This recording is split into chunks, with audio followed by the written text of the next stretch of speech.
Good afternoon, everyone. Thanks for joining us today. I have Dr. Kelly Hogan with us to kick off this seminar.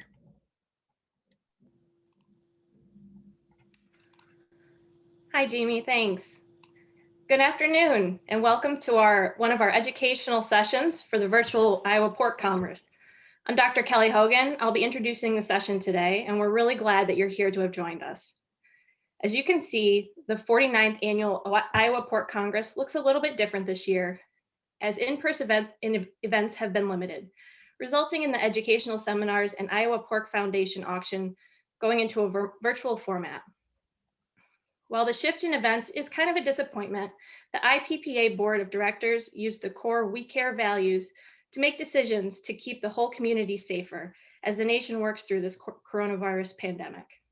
Even with these changes, you can still connect with vendors, attend seminars, and support the scholarship program.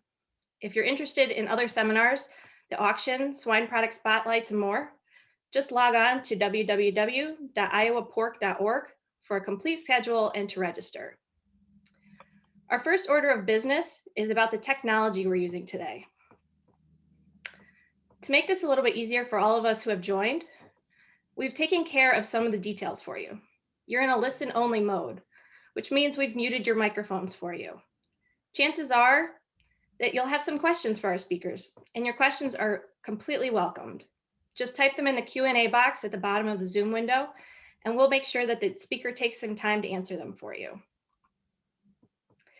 Now, before we see the feature presentation, I'd like to take a moment to share some information about Boehringer Ingelheim and the swine team's new product offering, FARMERA, as the sponsor of this session. I'm going to share my screen now.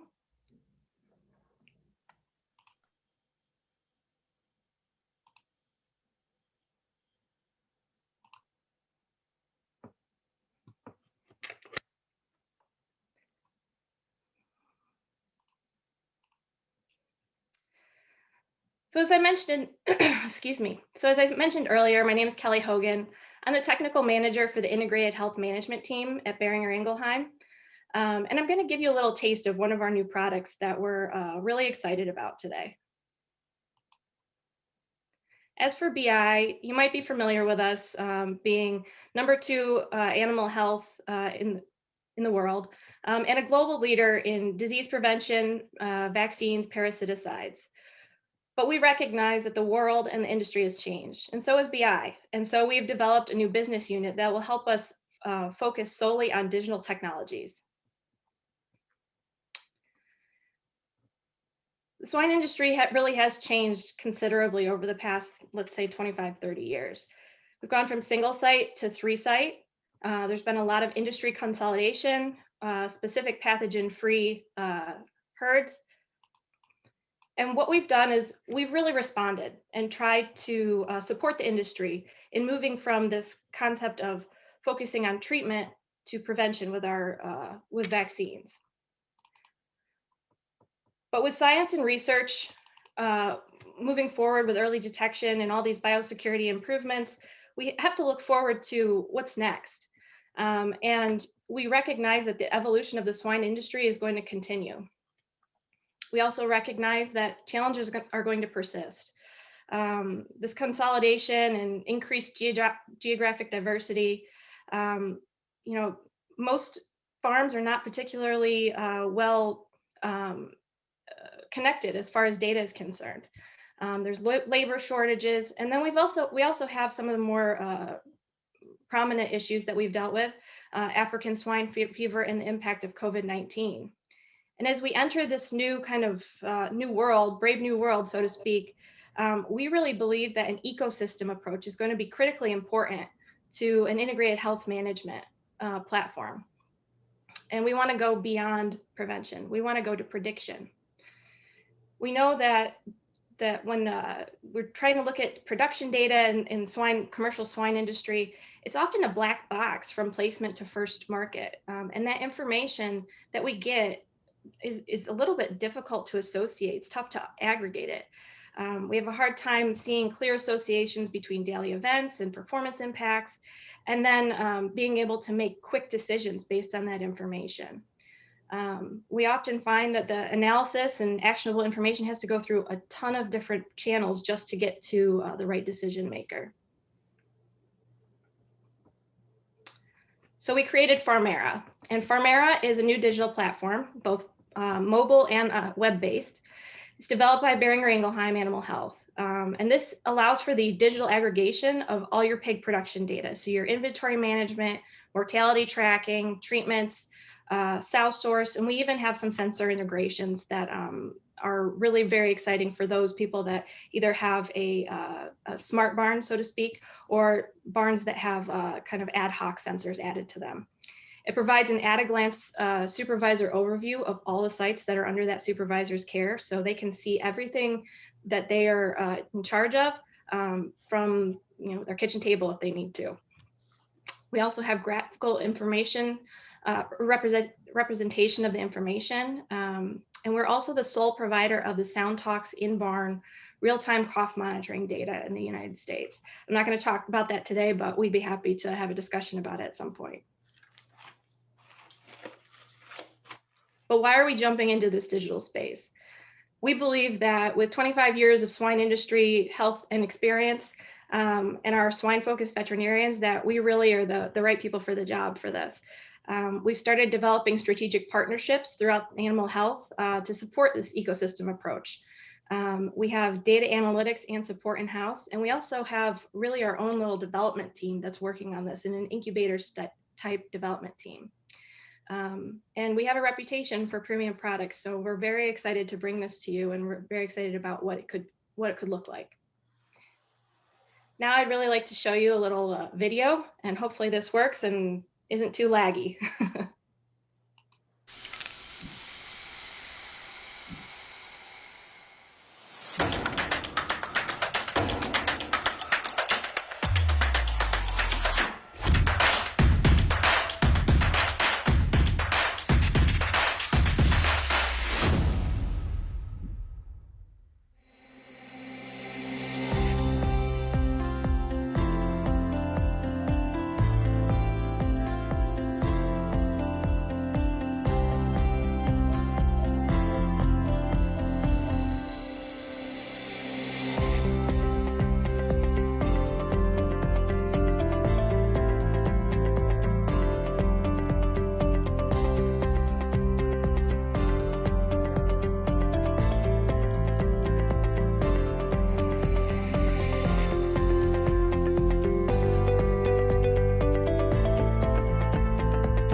We hope you enjoyed that video about our new product, FARMERA. I hope that you'll reach out to your BI representative or myself to learn more about this new product. We're really excited about it, and we'd love to have a conversation about it. But now on to what you came here to see. Damian Mason is an agriculturalist. He's spoken to audiences in all 50 states, 5 Canadian provinces, and 7 foreign countries. Damian joins us for a discussion about trends and issues impacting the future of food and agriculture. Please watch this, then welcome Damian Mason. America's economic greatness started with America's agricultural greatness. Today, food is more abundant, safer, and available in greater variety than at any other time throughout human history. Damian Mason is a mixture of farm boy, talk show host, agricultural economist, and businessman. Damian produces and hosts the Business of Agriculture podcast and the Do Business Better podcast. Damian speaks and writes about the 2 topics he knows best, business and agriculture. His latest published books are Do Business Better and Food Fear.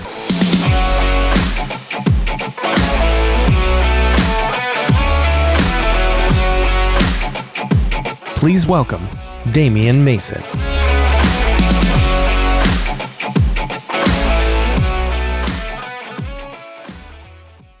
Greetings and thanks for having me here at the Iowa Pork Congress 2021. Thank you, Kelly Hogan, and most importantly, thank you, BOEHRINGER INGELHEIM, for being a sponsor, which means that I could be here remotely, unfortunately, because we would have a lot more fun if we were there in person.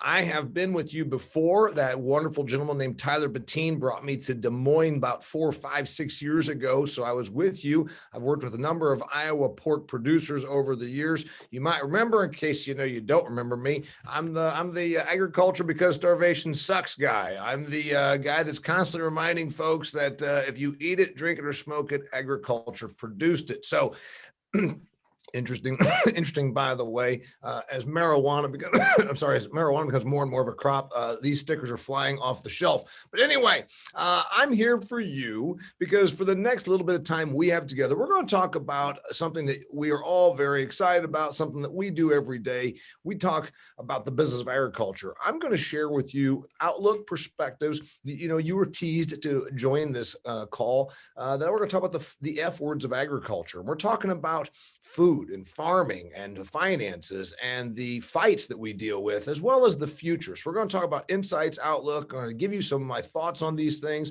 And I don't mind if you disagree with any of my opinions. Just realize that anything that I share with you from a factual or a data point, I can absolutely verify and give you the documentation and where I've found it. So I don't mind, disagreement is healthy, even though some don't think so. Don't mind if you disagree on some of my concepts or outlooks, but do realize that anything I share with you from a factual or data standpoint can be verified.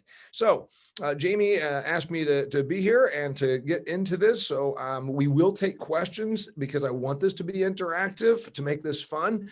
If we were all there in person at Des Moines, half you'd be hung over last night. You would have been out with the BOEHRINGER INGELHEIM people trying to get in their pocketbook, hey man, I buy a bunch of your stuff. Get me 6 more drinks. Well, anyway, as is, we're all just here on this big happy Zoom call. Let's talk about from the very beginning, the business of agriculture. This is something that we know, and I'm just going to start there because we get it, but we sometimes forget it. Somebody's mic is on. Let's take care of that. Okay. So the business of agriculture is the world's most important industry, is the foundation of all societal advance. There would be no architecture were there not first agriculture. As I always say, the cobbler couldn't make shoes for somebody else until somebody made food for the cobbler. So everything that we have in the way of our economy and our growth is directly attributable to a foundation in a successful agrarian sector. So that being said, we are so good at what we do that the rest of the people that we feed sometimes just take it for granted, and we know that. So we're going to cover all of that from a bigger perspective, and I'll connect some dots as it pertains to our industry. As you may recall from our time together, and I've worked for the National Pork Producers Council, I've worked for the National Pork Board, and I've also worked for you. So some of you and I have met before, and I've also been out there to Washington County, Iowa's pork producingest county, I believe, where I was working because of the good people with Brenneman Pork.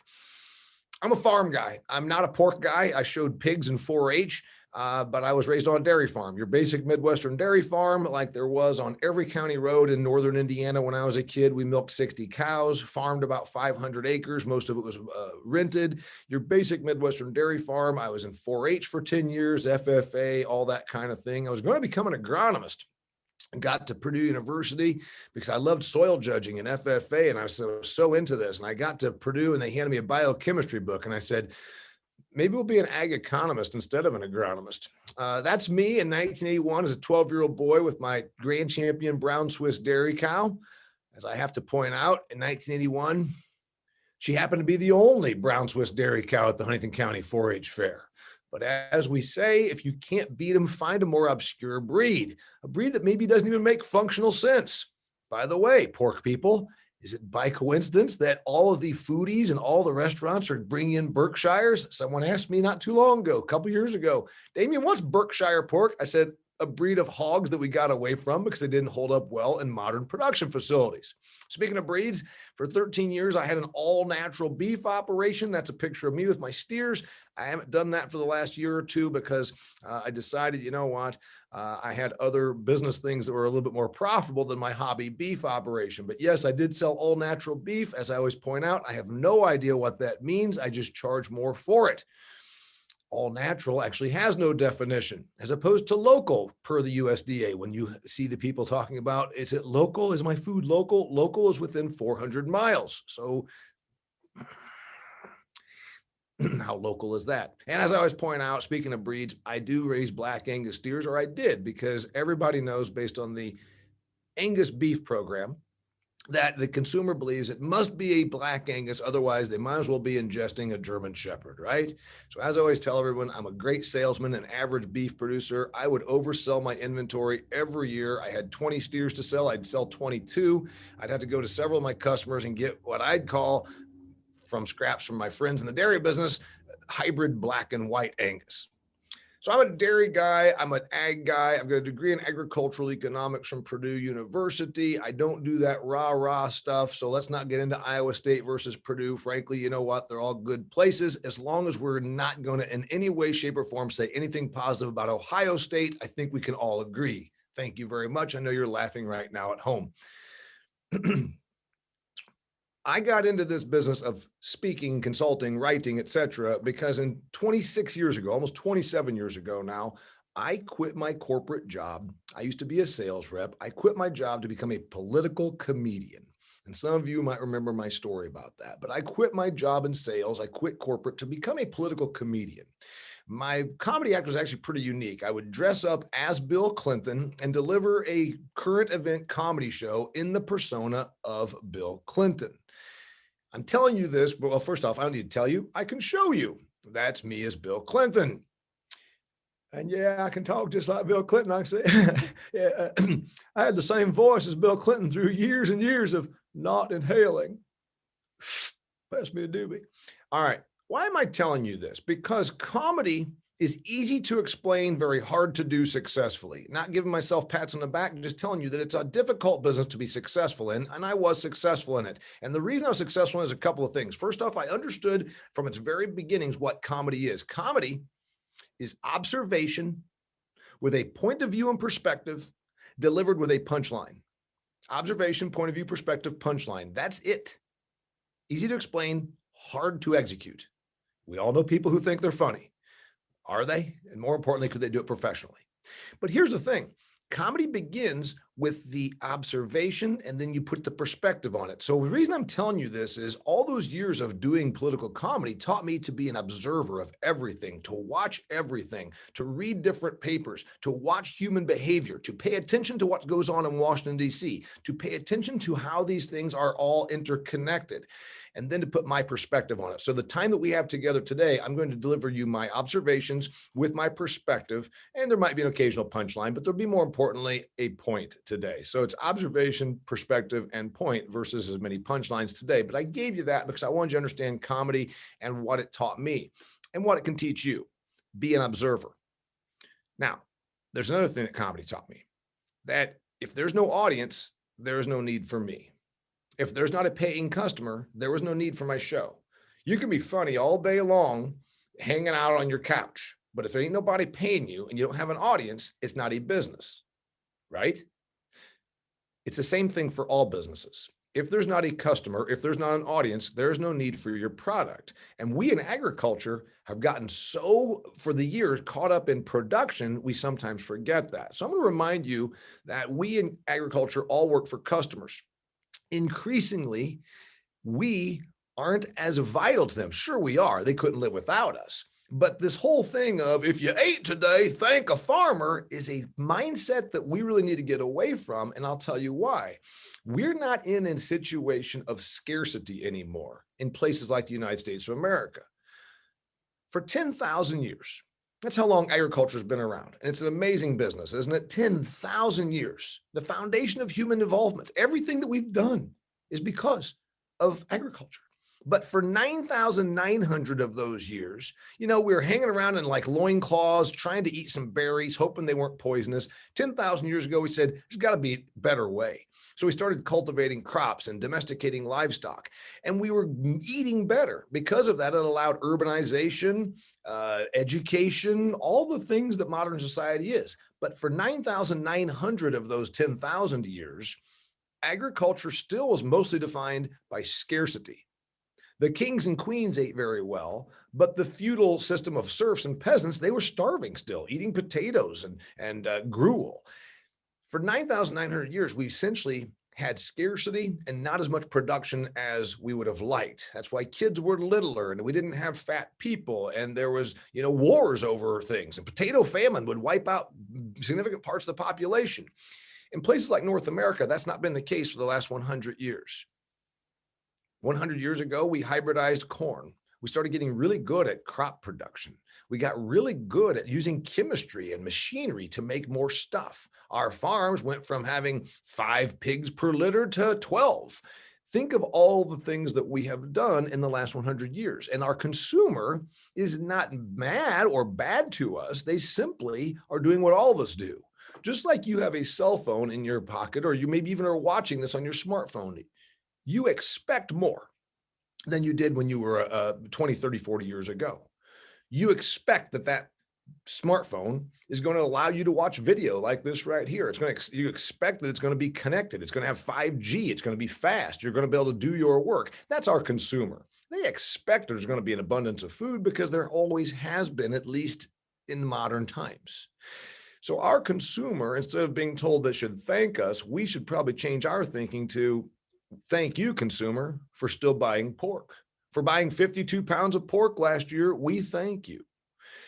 For being discerning, we understand. We're all discerning customers now. Look at the pickup truck you have. It has every feature, bell and whistle, that you couldn't have even gotten on your 1971 pickup truck. My wife has a 71 Cheyenne Collector, and everybody says, that sure is neat.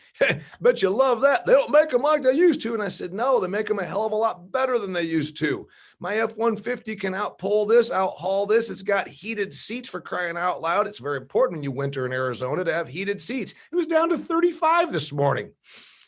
The point is, we all expect more. Our consumers expect more. So I'm giving you this lay of the land. I'm sorry if it sounds as though I'm harping on it, but I want us to understand it's not just a matter of thank us because we produced a hog today. More and more, the consumer can be discerning, like we all can, and expect more. Our consumers in places like the United States and Canada expect more, expect a variety, expect value added, expect a story that comes with their food. That's why they're not basic level commodity consumers anymore. Being a comedian, especially a political comedian, also taught me to pay attention to what goes on there in Washington, D.C., or in Ottawa, or in any of the ruling capitals around the earth. So when I talk to you about some things I see and some predictions I'm going to make, I want you to realize that I'm going from a ag farm boy background that understands the business, looking at the consumer marketplace, because I travel, or used to travel, a couple hundred days a year, 150 days a year. I would be around these consumers, and I live half the year in Paradise Valley, Phoenix, Arizona, where I'm around these consumers. So all the predictions we're going to talk about are either about consumer marketplace or agricultural impacted by government. Let's talk about when I look at the future. When I look at the future, some of these things you're probably going to say, oh, of course. And some you're going to say, ooh, I don't know if I like that. I see half the number of farmers 10 years from now. In fact, I've been saying this for a couple of years. So you'd say half the farmers in about 7 or 8 years. There's a reason why I actually am going to back off on that. First off, commodity production favors scale and size. There are 3.2 to 3.4 million farmers in the United States of America right now. However, 58% of the farms that they operate do not sell $10,000 worth of product per year. So now, to our friends in suburbia, they might think that's cute. Oh, I like to buy my vegetables from this man that's out in the country, and he takes backyard chickens and fertilizes organic arugula. Well, that's cute. how many pounds of arugula does he actually sell per year? Oh, me and like 2 other customers. The point is, farming of scale, as we all know, is still a commodity game, and it favors size and scale. So when I say half the farmers, I'm talking about those at the major production level, where 5,000 acres is going to maybe become 10,000 acres.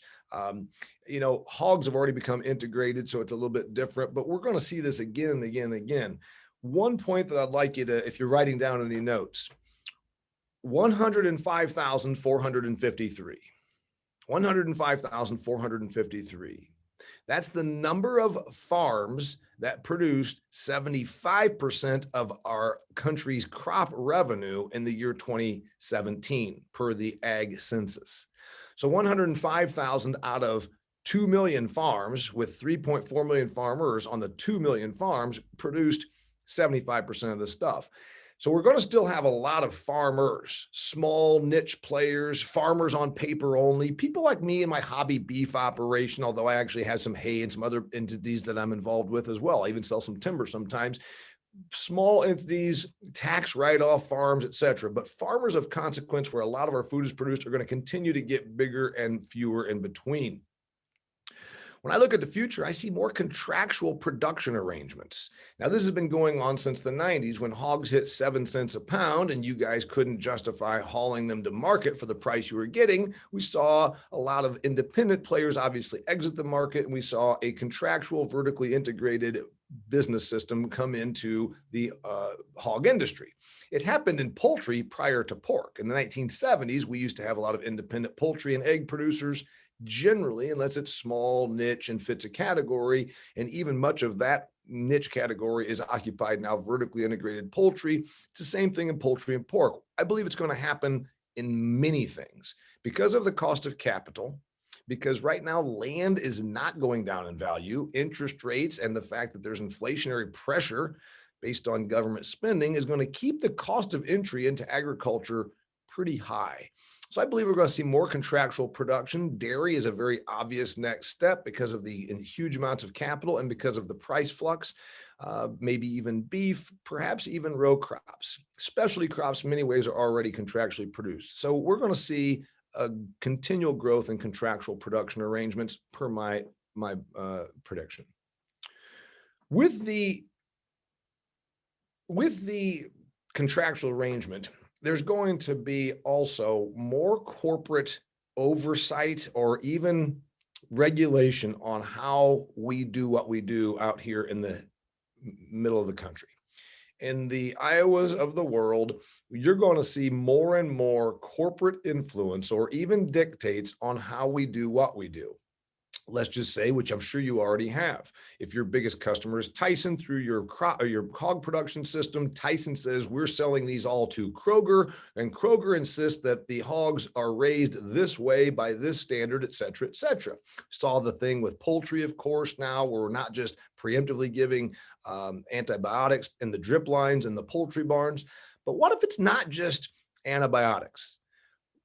We've gotten more judicious with antibiotics, and that's generally a good thing. But what if it's also how you hire, who you hire, what you pay your help, your environmental practices, not even just on how you handle your manure that might be managed and surely is managed by the Iowa Department of Environmental Management, but also how you crop your land, cover crops, the amount of diesel you can use per acre. What if these are things moving forward that our customers insist that we do so that they can appease ag's customers, ultimately those people sitting at the table that we talked about earlier? I believe we will see this. In the Wall Street Journal last week, there was this article that says companies get ready for new ESG rules. ESG, as on my slide right there, environmental, social, and governance. More companies want to be a part of this so they can go out to the marketplace and tout that they comply with very rigid standards on how they interact with their people, the social aspect of things, how their companies are run, and their environmental consciousness. Real quickly, just if you wonder where this is going, this article states that 10 years ago, 20% of the S&P 500 companies, 20% of the S&P 500 voluntarily produced sustainability reports. Last year, it was 90%. So we obviously are seeing this, and from the top bottom is going to impact how we produce. This is nothing necessarily bad or good. It's just going to be your license to sell. If you want to play, if you want to have the contract, if you want to do business, many of the people we sell to are going to demand that we adhere to certain standards or that we publicize and we show the customer what we're doing out here. As I look at the future, I see a continual increase of government in agriculture. Now, this comes on the heels of the year 2020 when we set a record. $51 billion of federal monies were thrown at the ag sector. Of course, we threw trillions at everything, so it's hardly unique that ag got all this money. The federal government threw money at everything, in the year 2020. But it's kind of like when you're the screwed up kid and dad gives you money. With that money comes a lot of conditions like, hey, son, you're screwed up. Now that I'm paying for things, you're going to actually wake up. Now that I'm paying things, you're going to get your hair cut. Anyway, we're a little bit in that regard also now when we're taking the government's money, which we've always been a bit under the thumb through USDA policies and through EPA policies. I see this, unfortunately, not getting any easier. I see it getting perhaps worse. We're going to continue to probably have some government monies thrown at us, but it'll be with conditions. I see things like cropping systems, less so now on subsidies because we're at $5 corn and $13 beans, but we are going to see it perhaps on some environmental compliance, things like waters of the United States coming back, but we'll get carbon release, tillage. These are the things that I see happening as we go down the road. I also believe we better brace for government activism, not just USDA programs, not just working with the FSA or NRCS, those things that we always do.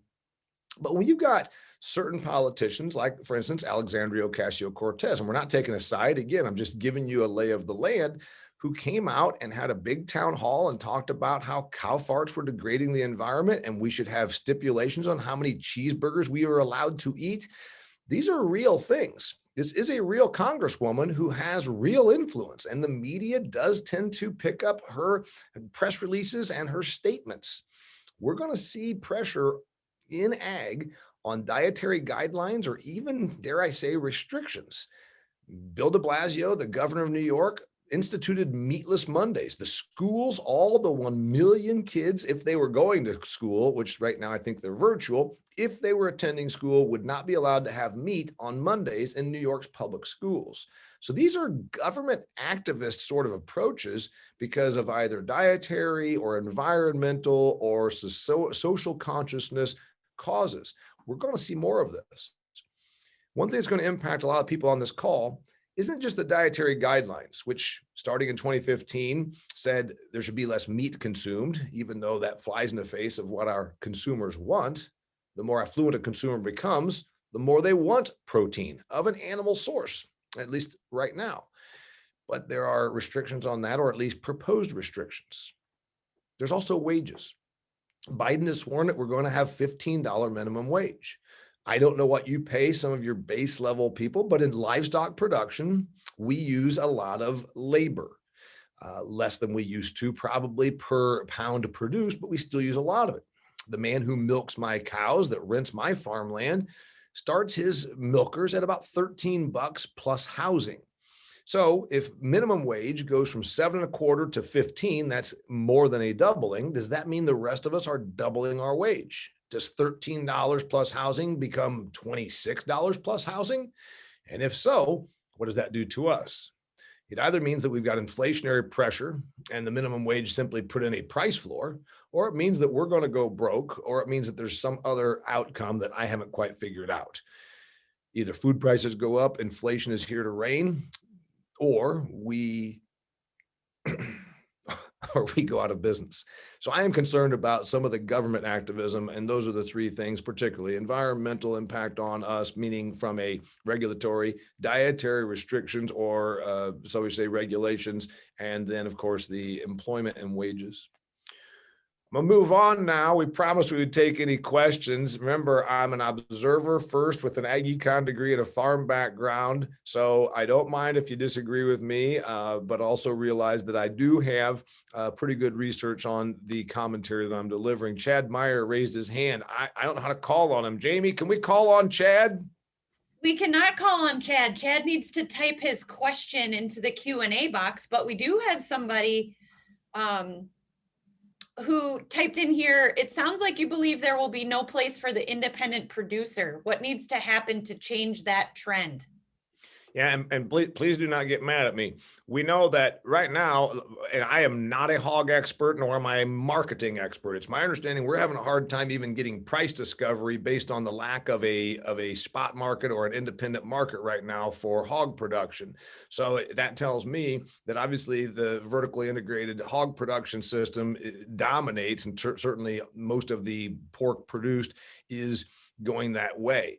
If you are an independent, it seems to me that the option is going to be niche and story, meaning that you use that to your advantage and say, well, commodity production is continuing to go more and more to where the independent person is being shut out, or the independent person can't get the long-term contract, or the independent person has a more difficult time navigating through the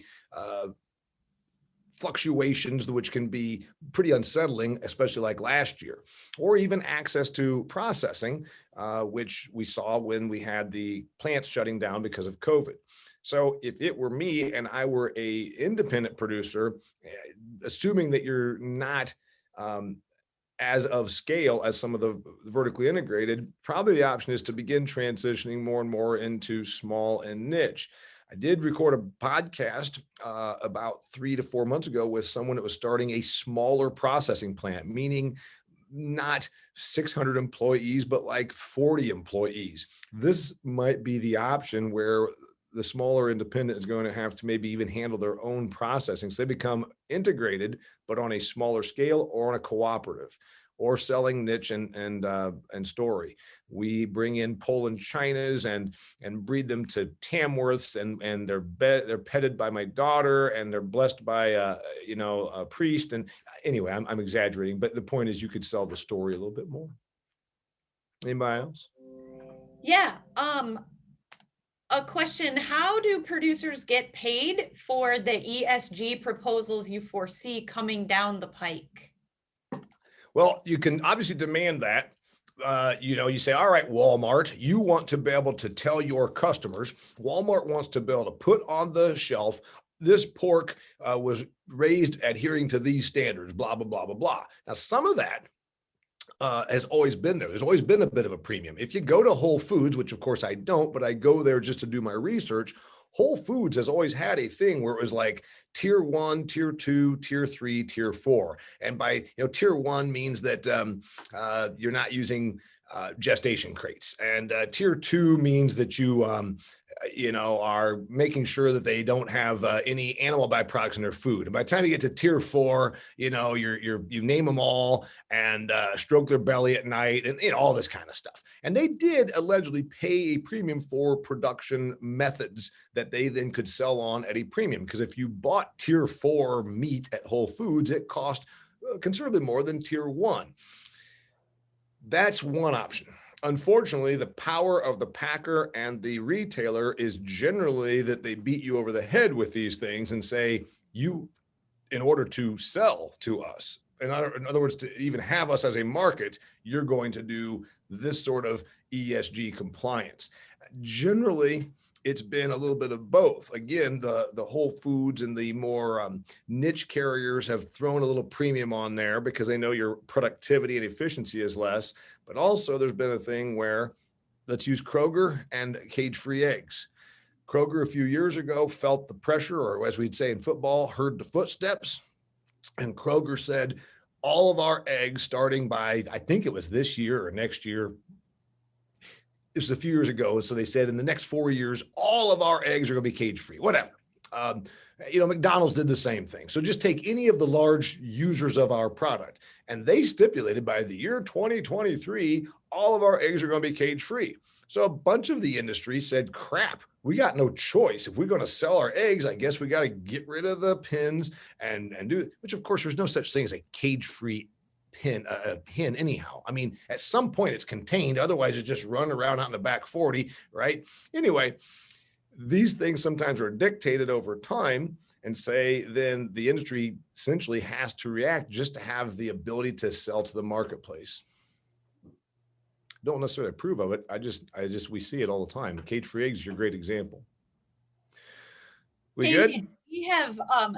we actually have one more question in here, but I also have one I kind of want to throw in there that stays in the topic of the ESG and those kind of environmental and social license to operate.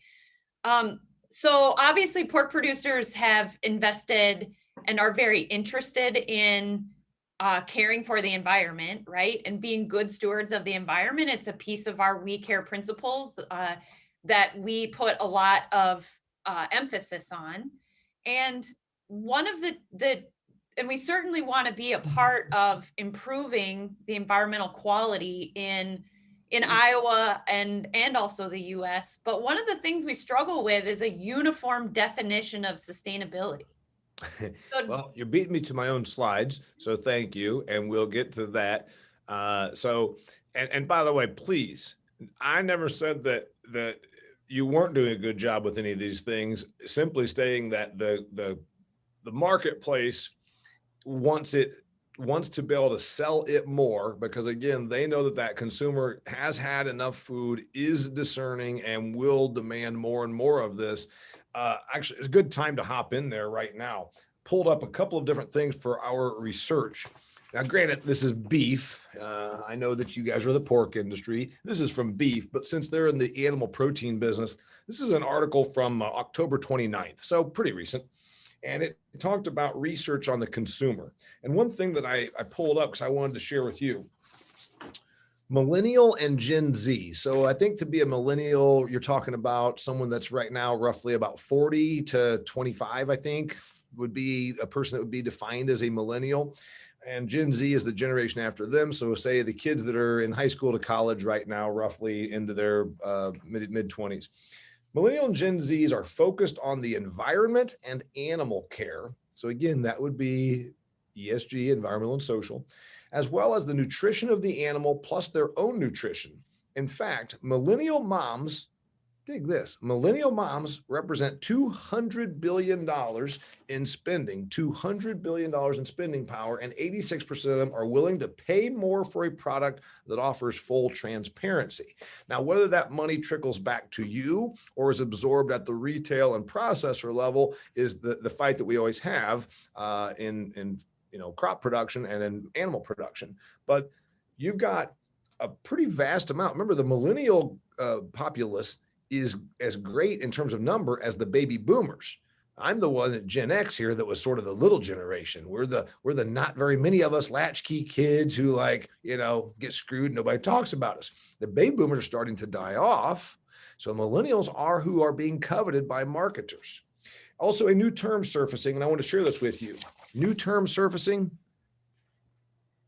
ethically sourced. Ethically sourced. It's a new term that this researcher upon beef was talking about. So I think we're going to see more of this. And this finding sustainability, I'm with you, and I'll get to that here in a minute. Okay, we better move on now. Yeah, we got another one? Actually, yeah. So not related to sustainability. And another one that just popped in. So tell me if we don't have time. But do you predict live production of livestock being moved overseas, like Brazil, Mexico, et cetera, and the U.S. only processes harvested meat? that might happen. And do I have a big prediction on it? Let me share this with you. There's a big article. Obviously, I'm a consumer of information. I try to bring you essentially my book reports because I'm flying around and doing what I do. You're busy making food. So I'm going to bring you the consolidated book report. Big article this last fall to winter was about how Europe had essentially just offshored everything that they disagreed with. European Union said, oh yeah, we still want farms, but we want farms that do this. And we don't want those nasty GMOs. Why they really didn't want GMOs, they tried to pretend it was because of a safety issue, is because Bayer and BASF did not have genetically modified organism technology, nor did Syngenta. Syngenta was Swiss-based. Bayer and BASF are German-based. So they were saying it was because of safety, but it was really because they were protecting 3 European companies. On the grounds of environmentalism, they say we want farms, and we want small farms, we want farms of a certain caliber, but you know what we don't want? We don't want this, this, and this. So they'll gladly buy that stuff from Brazil. So there tends to be a thing, to answer your question, among affluent developed countries like the United States or Europe, where things that we don't like to see, we think they're kind of stinky, they're kind of nasty, we'll gladly still use the stuff, we'll just offshore its production, right? Textiles. We don't like the idea that 11-year-old kids are working in a textile mill in South Carolina. But you know what? If it's happening in Bangladesh, I want my cheap t-shirt. Not being mean, these are things that really happen because of the economics of global trade. Do I see this happening? Brazil obviously can produce lots and lots of crop. The old thing you got told when you went to the land auction, better buy that farm ground, ain't making any more of it. It's not actually true. We're making the hell out of farm ground in Brazil. We're plowing up prairie and putting in more cropland. So will we get to that point? The economics, of course, are going to weigh on that. The transportation, there's still a big opportunity to go with this stuff is produced locally. There's still the big opportunity to talk about ag as national defense. One of the things I harp on all the time. Hey, we don't need those factories that make that nasty old, we don't need Neenah, Wisconsin. They make manhole covers. Yeah, we don't like those foundries. Be nice, just let that all happen over in India and China. Yeah, great, until you need a manhole cover, and then all of a sudden you're in a trade war. So I think if we use national defense, we still have an opportunity on that. The multinational companies, the big 4, probably would not be opposed to what you just talked about, which it means moving offshore for greater efficiency. So will it happen? It's going to probably more like the European thing where if it's ugly and nasty, but I think our biggest thing is, no, we want American owned, we want American processed, and we also want it from a means of national defense so that we don't have to be reliant. For the next 10 years, we can rattle the heck out of our saber about, look what happened during the coronavirus shutdown. Do you want to have this happen when all of a sudden Brazil gets mad at us? So that's probably why it won't happen as soon as possible. One more, or tell me to table it and move on. Okay. Oh, we're tabling that one? Okay. Well, all right. Hey, we're having a good time. Let's face it, guys. I'm sitting in my office studio, and I was going to be there in real time. I told Jamie I'm not opposed to going a little long if we're having a good time. I know you got things to do. We all got work to do, but let's face it, it's January in Iowa. All you farm people talking about you got to work hard. What are you talking about? The FSA office will be open tomorrow. You can go and sign up to get your free money from the FSA tomorrow. Anyway, let's have a good time and let's move on. Right now it says that Damian Mason raised his hand. I didn't raise my hand. Okay. While we're talking about government activism, this is something that's very, very obviously pertinent to you in Iowa. Activism. There's a very clear reason why I used a $ in activism. I believe that we in ag are such good, decent, working, productive, wholesome people that we have a hard time understanding what really is happening to us because we don't think this way. We don't think in terms of let's do radical and criminal things that not only are going to harm some other entity, but make us money in doing so. That's not how we do business, but it's how activist groups do business. I know about direct action everywhere coming to Iowa. They're relatively new to this whole game of radicalness. But we in the industry better understand that this is not just some vegan, wackos, because they are vegan wackos, but dig this. As Stalin called it, those that actually will protest on your behalf are kind of useful idiots. Those that are standing out there wrapped in saran wrap, holding their signs that meat is murder, standing outside of your hog facility, putting a person in a little pin saying, those gestation crates are terrible, farrowing crates. Those are generally the useful idiots. The real control and the real movement is happening a layer or two above them, meaning the activist organization. PETA has over 300 employees. They take in about $50 million a year of donations. They spend that mostly on staff and activism. They bail out people that do criminal acts, that trespass onto your farms and let the pigs loose. Activism, though, is not just the activism. They use a willing media, because media loves controversy. Most of the media tends to lean a political direction that favors activism, and the activists can utilize the media to perpetuate and promote their cause and get fundraising for nothing. So when you think about it, they run ads, but the ads are against you. They don't run ads and just say, hey, give us money. They say, look at what those evil hog farmers are doing, and if you give us money, we'll keep this from happening. That's the concept. And they use a willing media to perpetuate their stuff. They show up with 14 useful idiots and their saran wraps and their cleavers and whatever it is they do in their signs. Then they get media. But really understand that these are multinational businesses set up as non-for-profits. Humane Society of the United States and PETA are merely using you. Was the cause pure at one point? Maybe some vegetarian decided that they didn't like the way pigs were being raised. It might have been that, but then it becomes a business. Environmental Working Group, PETA, Humane Society of the United States, Direct Action Everywhere, Animal Liberation Front. And the thing is, they've gotten more and more radical because, frankly, it seems like this is acceptable to their base of donors. Trespassing, criminal behavior, vandalism. Unfortunately, I think they're going to continue to do this. The script works. Because of things like activism, I see more environmentalism. Now, we know that we take really good care of our stuff. Yes, Jamie pointed out the We Care program, sod waterways, buffer strips, no-till and reduced till. Those are all good things. But because of activism, painting a picture that we have an outsized impact on the environment, which of course we do because we control all of the acres that make the food. So of course we have more impact on the environment than a person with 1 acre of land. But we're going to see less chemistry and less fertilizer. Here's the good news. We already are using less chemistry and less fertilizer through things like drone technology and GPS and all these things. We're already putting less product on per acre. We'll continue to do that. When I look at the future, I see these things becoming more and more commonplace. We have lawsuits going on in North Carolina against hog producers, not really against hog producers, against Murphy Brown and part of Smithfield, right? And that was about a deep pockets thing. But what we saw is a strategy that seems to work. And unfortunately, it works against us.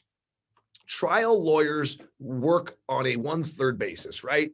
Hey, you slipped and fell. I'm an ambulance chaser. We'll sue somebody and I'll take 1/3 of what we get, 40% maybe.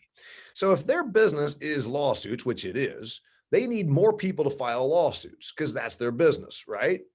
Enter activist groups like Environmental Working Group, who I continue to reference. They are the ones that told all the consumers that there was glyphosate in your kids' Lucky Charms. They're the group that told the consumer there's weed killer in your beer. Now, what do they get out of it? They scare the populace, get a bunch of free media, and then say, and those evil companies are putting weed killer in your food and beverage. If you give us money, we're keeping an eye on them. We're the watchdog. So they get donations and then they continue to hire people and put out more public relations. The trial lawyers and them team up You've got a really magical organization there working, so we call it, in a symbiotic way, because now it's the old thing of 1 + 1 doesn't equal 2, 1 + 1 = 10. Environmental Working Group tells everybody in North Carolina that hog farms are destroying your property, ruining your air, tainting the aquifer. Oh, and hey, here's this trial lawyer group that's going to put you all together in a class action suit, and we're going to teach those hog producers a lesson. And then, of course, they steal their money. That's what activism teaming up with trial lawyers looks like. I used the herbicide thing and the North Carolina thing as an example. You're going to see more of this. We'd like to believe that ag-friendly states like my home state of Indiana or Iowa will be reluctant or resistant to do this. But it happened in North Carolina, which is the #2 hog state in the United States of America. Where do they start? Did they start out there in the actual ag area, or did they go to where there's a more, shall we say, left-leaning anti-ag sentiment? That's where they went. They went to Raleigh. They went to where the universities are. The herbicide people went to Northern California, specifically San Francisco. Is that a very ag-friendly area? Of course not. So these are things that we're going to see, unfortunately. And by the way, I'm going to go ahead and share this with you. What should we do? We should tell people, yep, there's herbicide in your beer. On a parts per trillion level, there's all kind of stuff in your beer. There's human feces and fingernails and insect parts. I mean, let's face it, on a parts per trillion, there's all kind of nasty stuff in your food and beverage. Doesn't make you sick because it's almost untraceable. It's just that we've gotten really good at testing. People said, what can we do about this? I said, turn it into a positive. What do you mean turn it into a positive? All right, 37 states allow you to smoke marijuana, but everybody requires you have a drug test. So here's what we do. You want to smoke weed and keep your job? Wash it down with a Miller Lite because it's got weed killer in it.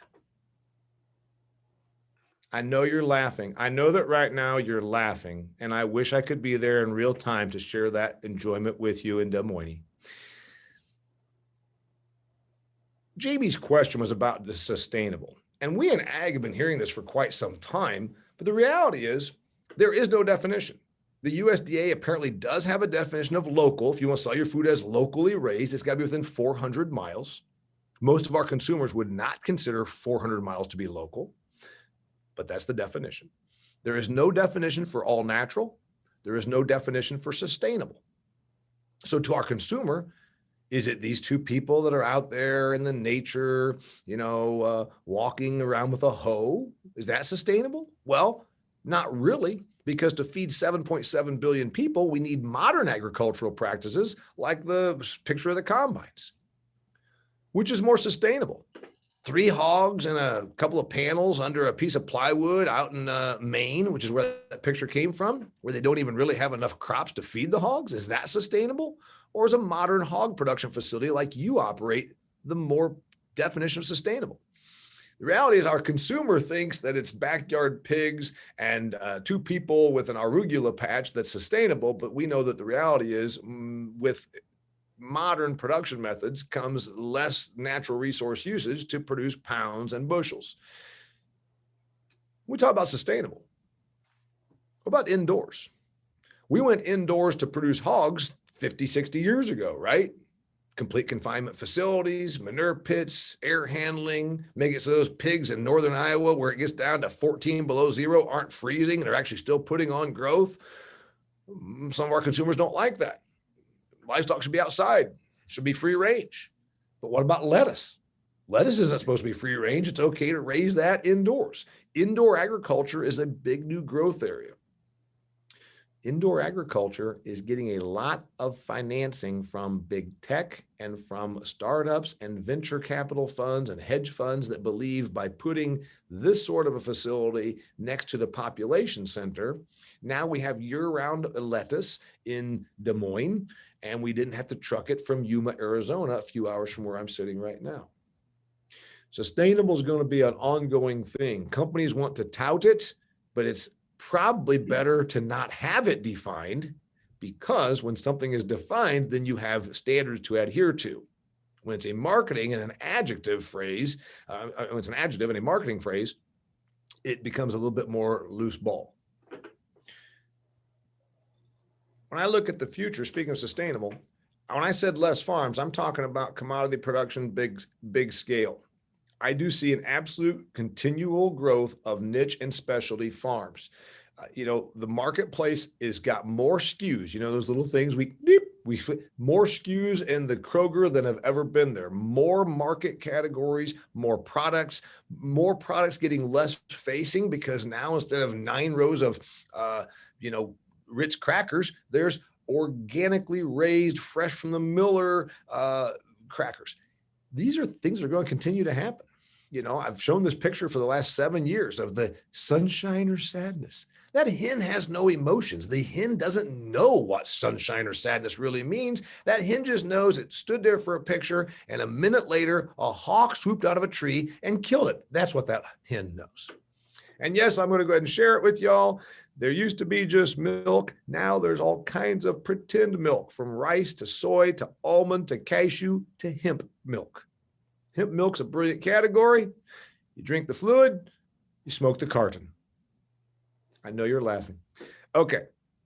When I look at the future, I see things like adjectives being more and more an opportunity for us. Now, some of them are not as, shall we say, legit as others.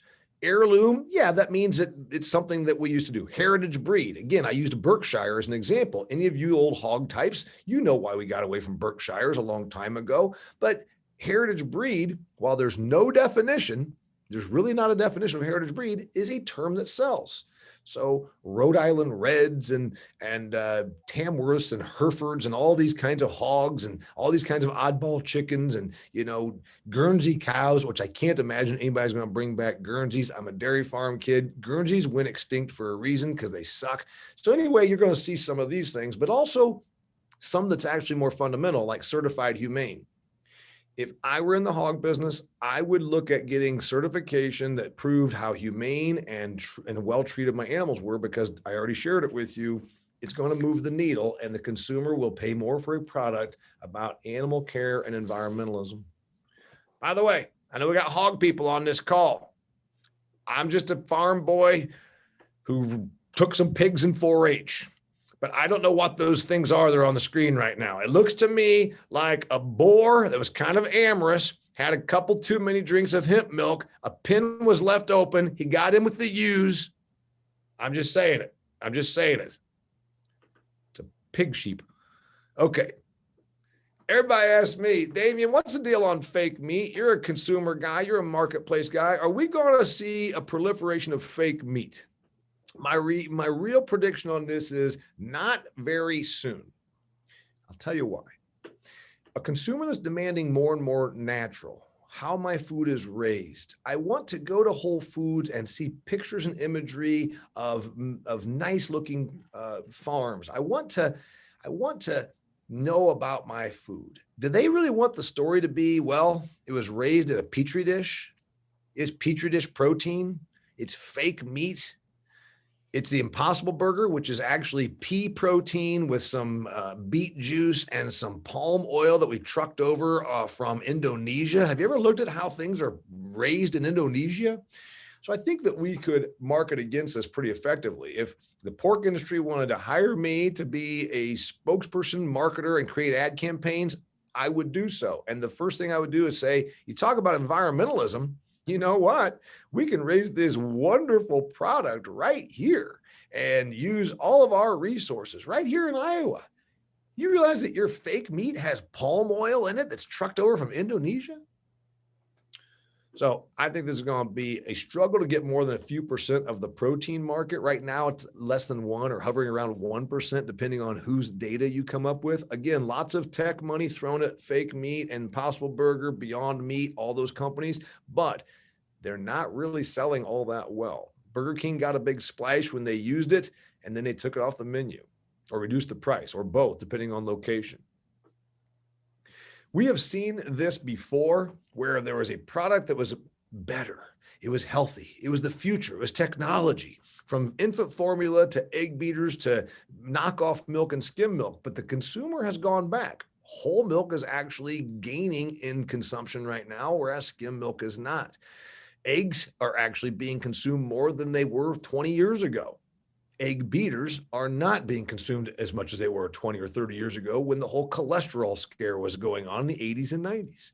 Infant formula. 86% of moms in the United States of America last year opted to breastfeed their child, not to use infant formula. These are all categories that came before that were supposed to be better because of processing, better because of our technology, and the consumer tended to go back to natural, and I think that's going to be our case with meat. Environmentally, there will be people that opt for the fake stuff and tell themselves an environmental story. Maybe humane treatment will be the other movement, but natural still seems to come out ahead when you use examples like this. Questions? I know we're running over time, but man, everybody keeps asking questions, and we're having a good time. And they, we still got 75 people on the call. They're having fun with us. You want to go ahead and take some questions now or later? Up to you. We've got 3 in the queue. Well, then let's take 3 because you know what? They stayed here for a reason. How does rural America creatively recapture our political impact? We are being hijacked by the coastal states, celebrities, and their money. Yeah, and I got in trouble on one of these calls last week because I was asked a political question. I gave a political comment, and I want to be really careful on this because I don't want someone to call and complain to Jamie that I got political when I was asked a political question. I'm from Indiana. And obviously, Indiana and Iowa are pretty similar. It's just that we're smaller. We produce less of the ag stuff that you do, and we have more people. But we still don't really have a voice, as we know. And we're fighting a real uphill battle in this because whether it's whichever direction you want to take it, right or left, the reality is when you've got the huge population in those states, and then you also have a very, very coastal media. So the coastal media, I'm convinced more and more that we have a media controlled country that the politicians just work with or react to. And, when you control the information, when you look at all the terrible things that have happened throughout history, because I love history, it was the information and control of information that actually dictated the outcome. And that's got me more concerned than anything because we don't have a voice. We are flyover country. We are just a bunch of stupid hicks. We're a bunch of uneducated, stupid hicks out here in Iowa and Indiana, and we don't know any better. That's got me concerned because of the elitist and coastal media that actually I think might be our worst uphill battle in terms of the information. And obviously, there is a pressure being put on now to do away with electoral college, which if that happens, clearly the Iowas and the Indianas and the Wyomings and the Nebraskas are done having a voice. So let's hope that doesn't happen. What else? In the vein of don't call and complain to Jamie about political questions, can you comment on your thoughts of $15 per hour minimum wage? Well, it's going to be, first off, if you've taken economics, that's something I was good at. Price floors, price ceilings are attempts to circumvent the natural forces of supply and demand. There's a supply and a demand curve, and at the middle where those come together is the equilibrium point, which is the price, the market price, if you will. So when you look at New York City, which does rent control, what they're saying is you can't charge more than this for that apartment because there's a shortage for apartments. So what happens? Well, people work around. They go and bribe people or, give somebody a car to get an apartment. There's waiting lines. There's all sorts. Then they start doing interviews to see if you're worthy of being allowed to rent an apartment. And so then it puts in all this sort of room for graft. So price floors, price ceilings, which is what a minimum wage is, it's a price floor, are an attempt to circumvent what the actual marketplace is. The marketplace would have the price be much lower than $15. So that just becomes the new beginning point. If the cheapest apartment is $1,000 or the most expensive is this, all of a sudden you've just distorted the marketplace. So at worst, it's an attempt to change what is economically going to happen. But when it's put in place, everything goes up from there. If now it's $15 for you to do something like a $7 job, that means that everybody that was making $20 says, well, I guess it's time for me to double what I charge also, so I'm going to charge $40. So the price of everything goes up, and it tends to be inflationary. Obviously, when you keep increasing the price of inputs, there tends to be inflationary pressure on it. So that wasn't really political, that's economic. Although the unfortunate thing is most people tend to make minimum wage a political argument versus an economic one. Let's go back a little bit to the sustainability piece. Like, so what do you think the documentation or the auditing standpoint, what does it look like for producers as more companies implement standards for sustainability? Do you think something like the Common Swine Industry Audit will be enough, or is it going to be bigger than that? Well, sustainability, I think that most of the stuff, and you guys are the producers and I'm not, most of it has been sort of voluntary, you know, we care and all those sorts of things. And that's mostly been about animal treatment. Has it actually ever addressed usage of resources? Has it ever actually ever been, you can't be above, what's the conversion ratio on hogs right now? Like 3.5 pounds makes a pound of gain or something like that. So real sustainability would be, we are not going to reward producers who are inefficient with utilization of natural resources. So we are going to say for this hog facility, this many gallons of water and this many pounds of grain, that would be real sustainability. We've cut our usage of diesel, all the things that you really were talking about, it'd be usage of the resources and then converting that to what then amounts to pounds of gain. Will that happen?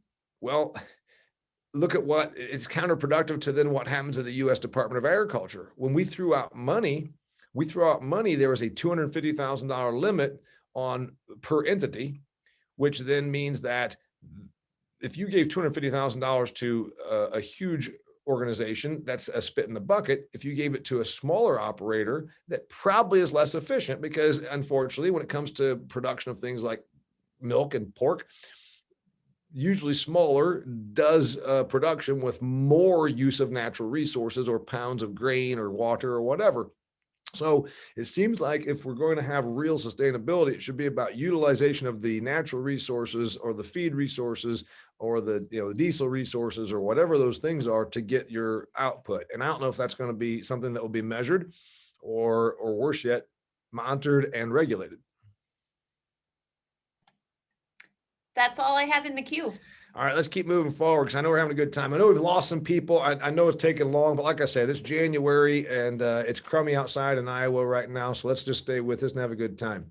All right, a couple of things when we talk about agriculture. I just want us to, again, talking about that consumer, especially the North American consumer. I know that we export a lot of our pork. That's something we did not do 20 years ago. My friend Dallas Hockman with the National Pork Producers Council made sure he told me all about that. I understand. I listen. And yes, I've got some friends here.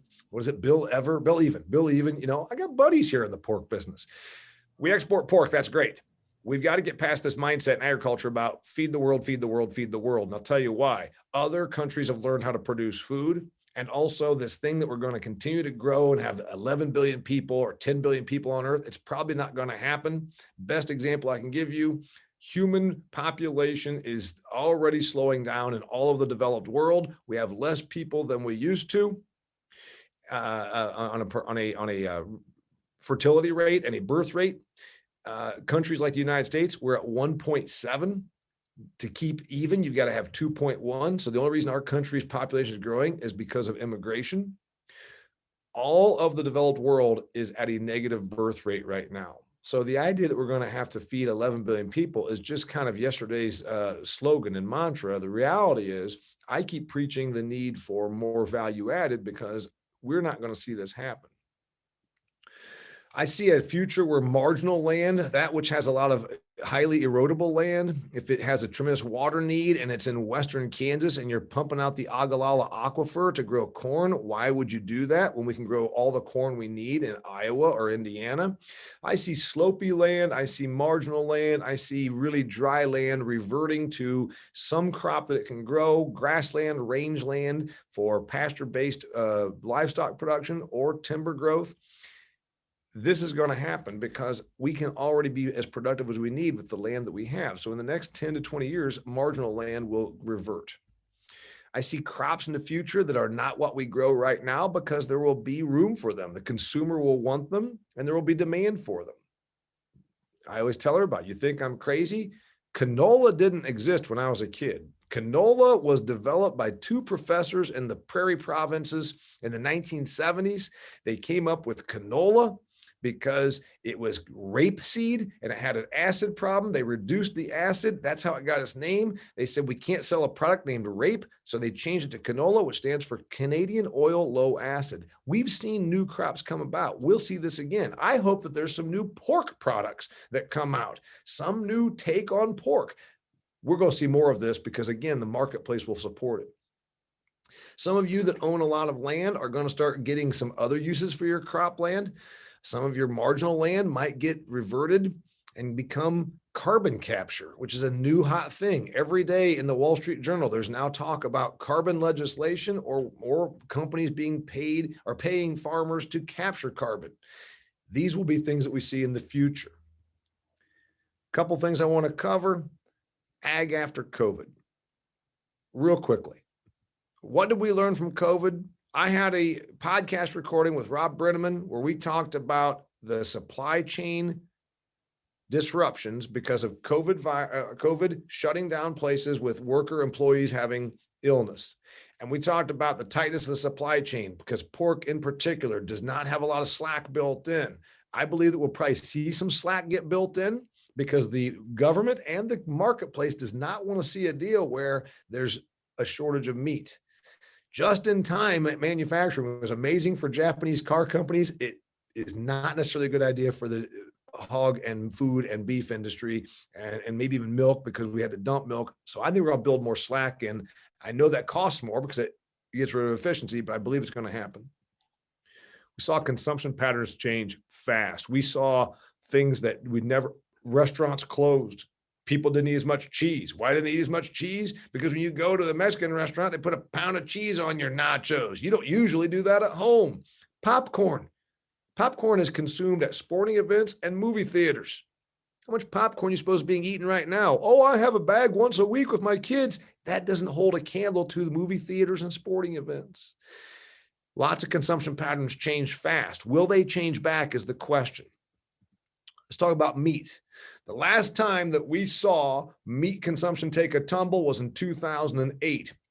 Right now, we're at about 220 pounds of meat consumption per year per American, or we were last year. And this article says that this is out of the pig site, by the way, another little website I found and pulled up this article here, talked about how we saw about a 5% decrease in meat consumption last year. It's expected to come back.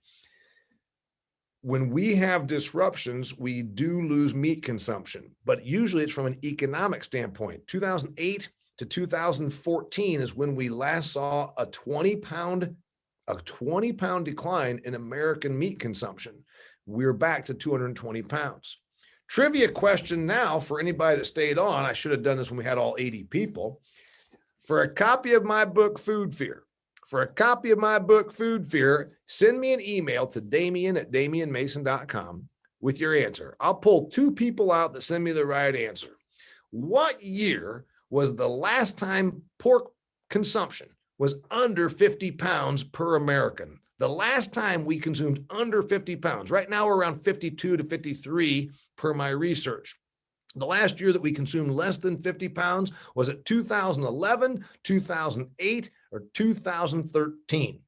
Woo. Send that to me, Damian at damianmason.com, and I'll pull out 2 names and send you a copy of my book, Food Fear. It's my ag and food book. All right. One thing that COVID showed us is something that none of us wanted to see. Most of us remember as kids seeing imagery of what it looked like in communist countries or Venezuela, where there was no food on the shelves.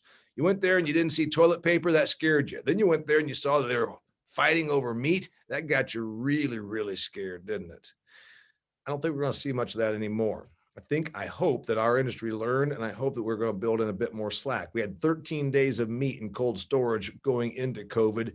Is that going to be our new normal, or should we build in more supply? Something we should all be very, very proud of. We're all ag people. We love this industry. We're from this industry. We work in this industry. We should be very proud of how resilient we were, that we held up, that we bent, but we did not break. The good people of the Iowa pork producers, the good people of North American agriculture bent but did not break. Again, national defense. None of us want to see people go hungry. None of us want to see our country be weakened. Be very proud of what we did and how this industry handled all of those problems that we were presented with out of our control because of COVID shutdowns, lockdowns, plant closures, etc. You're supposed to talk about China if you're an ag guy. So I just talked about China. Told you, send me an email. We can close with any last questions because I know if you stayed on, you're probably having a good time. I will pull out names of that when we do the question. I really appreciate Dr. Kelly Hogan with Boehringer Ingelheim and everybody paying for me to be a part of this. I would have loved to have been there in real time. Some of you already keep up with me on social media, so please do so. There's all my contact information. Do we have any more questions? Or are we going to go out clean here, Jamie? No more questions in the queue, Damian. Damian, Is that my old buddy from Washington County?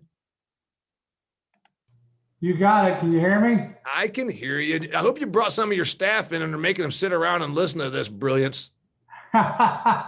Yep. Hey, Prop 12. You didn't say anything about Prop 12. I don't know a lot about Prop 12. Let me dig into it and I'll send you my thoughts on it. Okay. All right.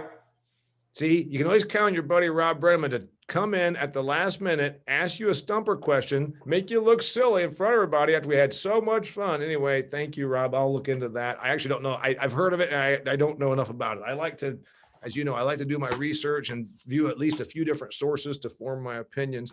By the way, I did bring out a package of bacon. My wife said, "What are you doing?" I said, "I want to make sure these people know I'm all down with what they do. I'm going to hold up a little pound of bacon here to show them that I'm supporting their products."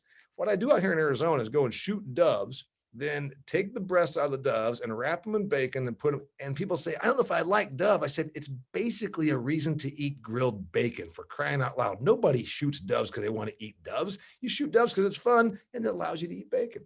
Anyway, keep up with me. I really appreciate you having me on here. I do hope that there was some relevant information that you can use. You know, it's my job to provide thought and forward outlook and big insights. And if you can just apply a little bit of this to your own business, you got your time and money's worth. So thank you very much for having me. All right. Thank you. I'm going to have you stop sharing your screen, Damian, real quick, and we'll have Kelly close us out. Yeah, thank you, Damian. That was a really great presentation. We want to remind you that the Iowa Pork Foundation Scholarship Auction Dollars for Swine Scholars is happening online now until Thursday evening at 8 p.m. The auction funds scholarships to support future professionals in the pork industry. Last year, the auction funded 23 scholarships. Help us support our youth through scholarships by supporting the auction. There are great items and opportunities for cash donation. For more information, go to iowapork.org and look for Dollars for Swine Scholars link. Buy 1, 2, 3, 4 items. There's no limit. Your dollars will make a difference. And a reminder to register for other educational seminars and swine product spotlights on the website. Thank you for joining the 49th Iowa Pork Congress, and please enjoy your day.